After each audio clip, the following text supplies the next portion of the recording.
नमस्कार दोस्तों, आज हम आपको लेकर चलेंगे उस दुनिया में जहां हंसी और आंसू दोनों साथ साथ रहते थे, जहां हर डायलॉग, हर एक्सप्रेशन और हर किरदार सिर्फ एक ही शख्स जीता था।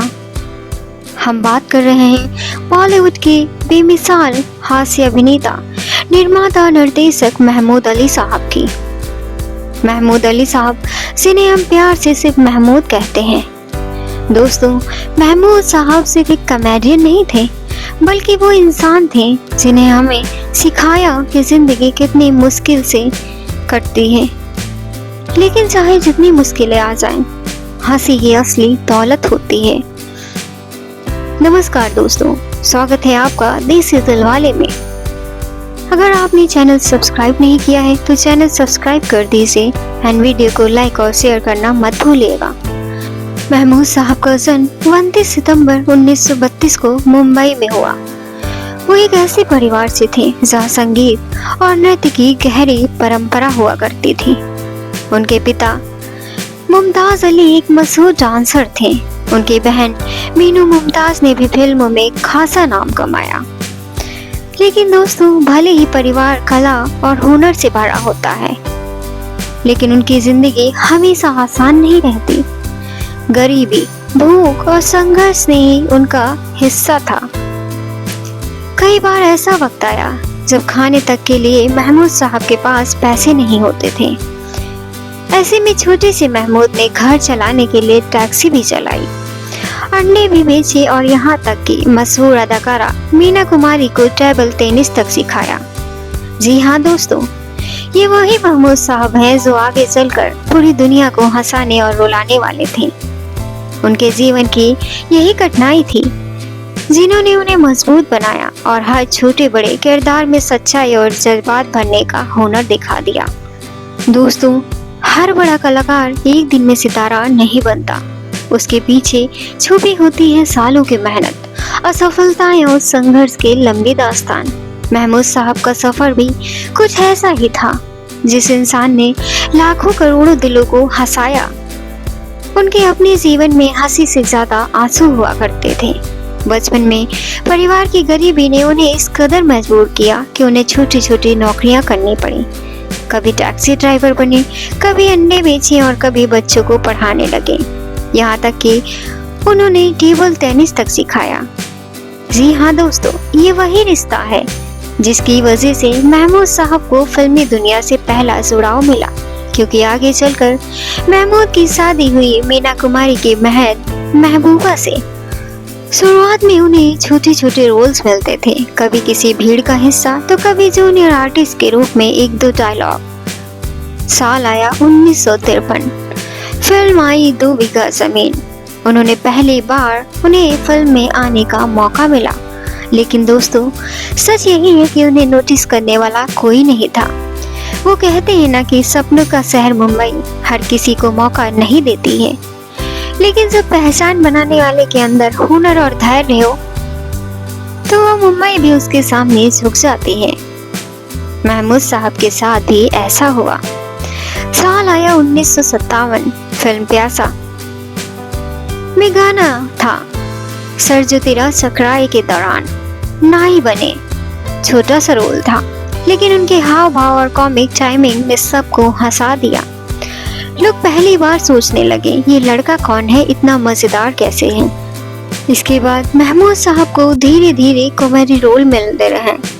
शुरुआत में शायद लोग उन्हें सिर्फ मजाक उड़ाने वाला कलाकार मानते थे, लेकिन जल्द ही इंडस्ट्री को समझ आ गया कि इस इंसान में हंसाने के साथ साथ दिल को छू जाने वाली सच्चाई भी है।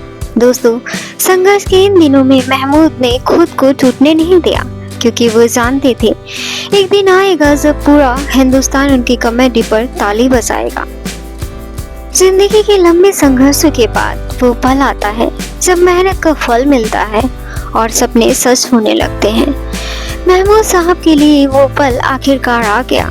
1958 में आई फिल्म परवरिश में उन्हें एक छोटा सा रोल मिला, लेकिन वो रोल इतना दमदार मिला कि लोग उनकी कलाकारी को याद करते हैं।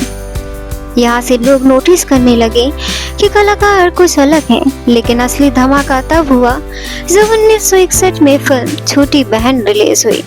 इस फिल्म में उनकी कॉमेडी टाइमिंग ने दर्शकों को लुटपुट कर दिया। और फिर दोस्तों आया 1963 का वो साल जिसने सब कुछ बदल दिया। फिल्म थी दिल तेरा दीवाना। इस फिल्म में महमूद साहब ने जो कॉमेडी की, उस पर पूरा सिनेमा घर हंसी से गूंज उठा। लोग सीटियां बजाने लगे, ताली बजाने लगे और सबसे बड़ी बात, दर्शकों को लगा कि आखिरकार हिंदी सिनेमा को असली कॉमेडी स्टार मिल गया। उनके इस रोल के लिए उन्हें film fair award for best comedian भी मिला और यहीं से मिला उन्हें खिताब कॉमेडी किंग का। दोस्तों उसके बाद जैसे सिलसिला ही चढ़ पड़ा।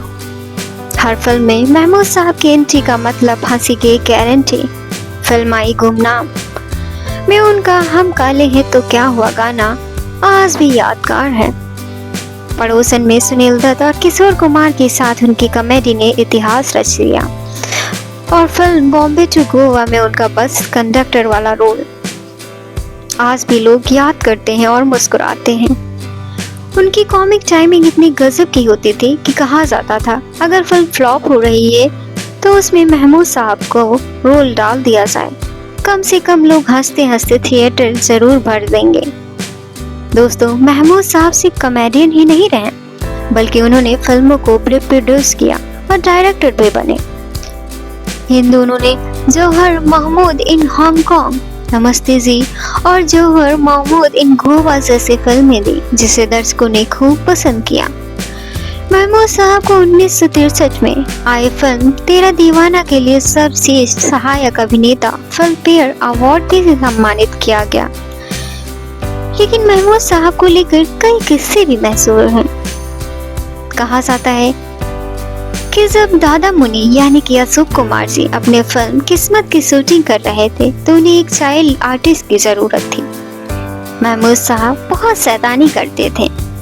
दादा मुनि की नजर उस बच्चे पर पड़ी शूटिंग स्पॉट के पास जो खेल रहा था और शैतानी कर रहा था। उन्हें लगा कि फिल्म के लिए ये बिल्कुल लड़का फिट बैठेगा। बस फिर क्या, अशोक कुमार ने महमूद को फिल्म के रोल दे दिया। महमूद ने पैसे कमाने के लिए कई तरीके भी अपनाए, जो कि मैंने आपको पहले ये बता दिए हैं। महमूद साहब बहुत स्वाभिमानी भी थे। कहा जाता है कि मीना कुमारी ने मशहूर प्रोड्यूसर डायरेक्टर B.R. चोपड़ा से कहा कि आप महमूद साहब को एक रोल दे दीजिए अपनी फिल्म में। इस सिफारिश का महमूद साहब को पता चला तो उन्होंने साफ मना कर दिया और फिल्म से बाहर हो गए। महमूद साहब को अपने स्वाभिमान को ठेस नहीं पहुंचाना चाहते थे। वे नहीं चाहते थे कि किसी सिफारिश की वजह से उन्हें काम मिले। बाद में एक्टर, प्रोड्यूसर और डायरेक्टर गुरुदत्त के साथ उनकी ट्यूनिंग बनी। गुरुदत्त के फिल्म प्यासा में महमूद साहब का एक छोटा सा रोल भी मिल गया। इस तरह महमूद साहब ने बतौर एंट्री ली और फिर डायरेक्टर भी बन गए। एक और किस्सा भी बहुत फेमस है। वह किस्सा है बॉम्बे टू गोवा फिल्म के दौरान का। महमूद साहब अमिताभ को एक अच्छे बेटी की तरह मानते थे, लेकिन महमूद की मौत से कुछ समय पहले महमूद और अमिताभ के रिश्तों में कड़वाहट आ गई। दरअसल एक बार अमिताभ बच्चन पिता हरिवंश राय बच्चन को लेकर मुंबई के ब्रीच कैंडी हॉस्पिटल में गए। वहां पर महमूद साहब भी एडमिट थे। तब उनकी बाईपास सर्जरी हुई थी। महमूद साहब ने एक इंटरव्यू में बताया था कि ये जानते हुए कि मैं एडमिट हूँ, अमिताभ मुझसे मिलने नहीं आए। अमिताभ ने बता दिया कि असली बाप ही असली होता है, मैं तो नकली था। खबरों के मुताबिक महमूद ने अमिताभ को एहसान फरामोश कहा। एक समय ऐसा भी था जब लगातार फिल्म में महमूद के लिए बहुत रोल रखे जाते थे। फिल्म में महमूद का किरदार अपने आप में एक कहानी होता था। कई बार वह फिल्म के हीरो से भी ज्यादा फीस लिया करते थे। उस दौर के सभी हीरो फिल्म में महमूद के होने पर अक्सर अपना नाम वापस ले लिया करते थे, लेकिन खुद महमूद साहब को किशोर कुमार से डर लगता था। इस तरह महमूद साहब ने लगभग 300 से अधिक फिल्मों में काम किया और बॉलीवुड में अपनी अलग पहचान बनाई। बॉलीवुड के इस बेमिसाल कॉमेडियन ने दिल की बीमारी के कारण 23 जुलाई 2004 को दुनिया से अलविदा कह दिया। लेकिन इनकी फिल्में को देखकर दर्शक आज भी लुटपुट हुए बिना नहीं रह पाते। हास्य के हर रंग को बिखेरने वाले इस कॉमेडियन सरताज ने हमें अलविदा कह दिया था।